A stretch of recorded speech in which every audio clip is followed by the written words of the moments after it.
मैं हूं सुनील बॉबी और आप इस समय देखना शुरू कर चुके हैं अपना खास कार्यक्रम एजुकेशन एंड जॉब बुलेटिन यानी बिहार शिक्षा समाचार, जहां बातें करते हैं बिहार शिक्षा विभाग की खबरों की। विद्यार्थियों के लिए क्या है खबर, बिहार के नियोजित शिक्षकों के लिए क्या है खबर, बिहार के बीपीएससी शिक्षकों के लिए क्या है खबर, बिहार के बेरोजगारों के लिए क्या है खबर, रोज और बिहार के युवाओं के लिए क्या है खबर। तमाम खबरों से हम आपको कराते हैं अपडेट। सबसे पहली और बड़ी खबर बता दें कि बिहार के नियोजित शिक्षकों की स्कूल पोस्टिंग की प्लानिंग अब अंतिम चरण में है। जल्द ही इसको लेकर पत्र जारी किया जा सकता है। तो वहीं एक और बड़ी बात बता दें कि सक्षमता 2 परीक्षा जुलाई महीने के 10 जुलाई तक ली जा सकती है। इसके लिए भी जल्द पत्र जारी हो सकता है और शिक्षा विभाग अब कई पदाधिकारियों पर बड़ी कार्रवाई करने की प्लानिंग में है। यहाँ शिक्षकों के लिए एक और बड़ी बात बता दें कि अब ऑनलाइन हाजिरी बनाना जरूरी हो जाएगा और नहीं तो शिक्षकों की कटने लगेगी वेतन। भले ही वर्तमान आपके लिए दुखद हो लेकिन आने वाला समय सुखद होगा। ऑनलाइन हाजिरी पर डॉक्टर एस सिद्धार्थ यानी एसीएस अपर मुख्य सचिव का पूरा ध्यान है। अपर मुख्य सचिव भी अब विद्यालयों का दौरा करना शुरू कर चुके हैं।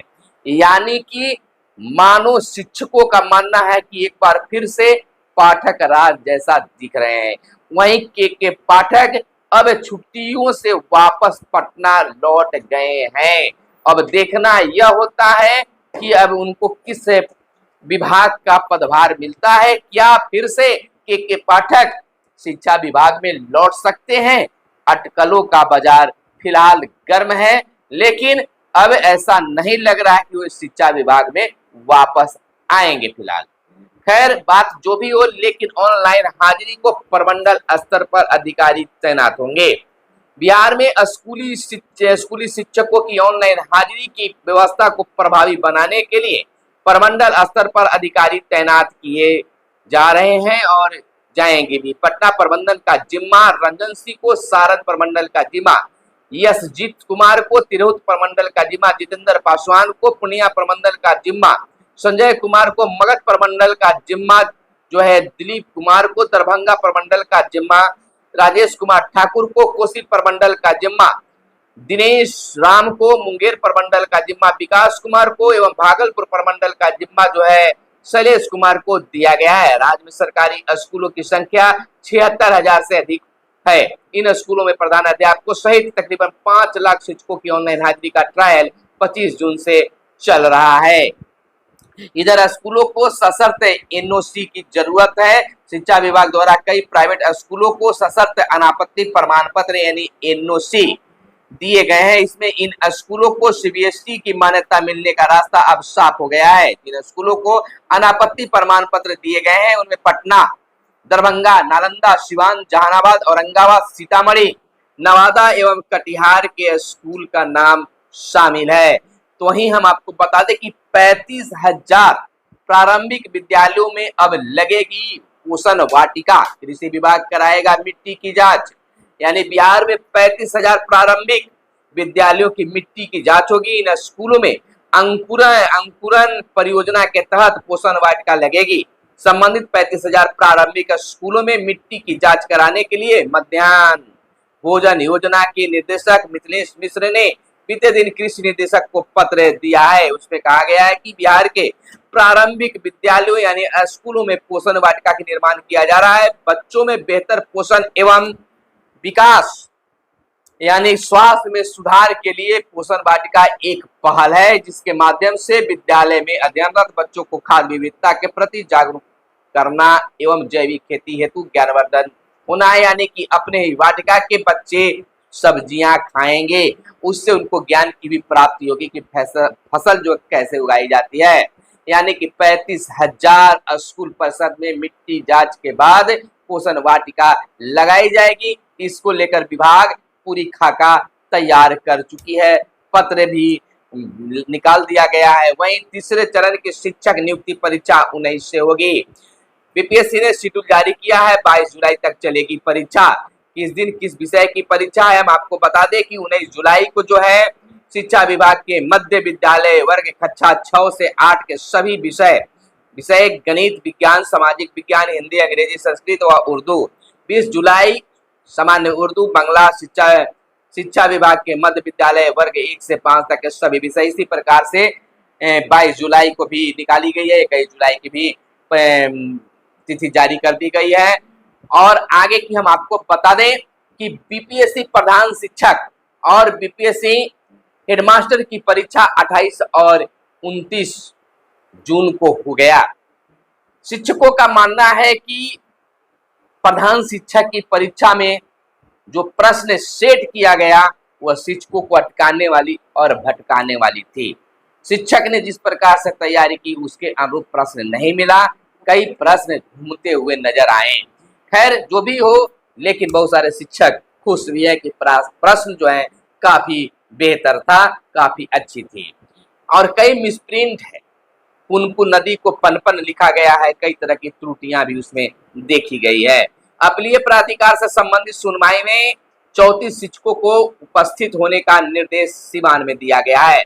रघुनाथपुर प्रखंड के विभिन्न विद्यालयों के 34 शिक्षक शिक्षिकाओं को निर्धारित तिथि को अपीलीय प्राधिकार से संबंधित सुनवाई में उपस्थित होने का निर्देश दिया गया है। तो लगातार कार्रवाई शिक्षकों पर जारी है। तो वही शिक्षकों को दी गई ऑनलाइन हाजिरी बनाने की ट्रेनिंग, यह पूरे बिहार में दिया गया है ट्रेनिंग, और चल भी रहा है और आगे भी दिया जाएगा कि किस प्रकार से आप ऑनलाइन हाजिरी बनाइएगा। और विशेष रूप से 1 जुलाई से भी इस पर ट्रेनिंग का कार्यवाही शुरू होगी।